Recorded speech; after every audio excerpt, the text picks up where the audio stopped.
Oh. Buti na lang naabutan kita. O, paalis na nga ako. Nandiyan na yung karelyebo ko eh. Bakit? Tinoy, napulot ko sa CR. Ano yan? Uy, tandahan ka. Pabihira. Ako, nahulog.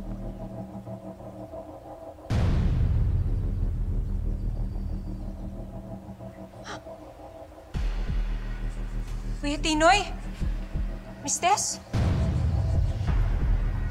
Nagpo-propose ka kay Miss Tess? Ay, teka lang. Hindi ito yung iniisip ninyo, ha? Hindi. Talaga po to, maghihiwalay na talaga kami. Oo, Napulot maghihiwalay ko na lang kami. yung singsing, kaya pinapakita ko sa kanya. Oo. Ito, oh. Teka. Diamond to, ah. Yan po yata yung hinahanap ni Mrs. Season. Mabuti pa siguro. Ipakita natin yan para malaman natin kung yan yung nawawala nilang singsing.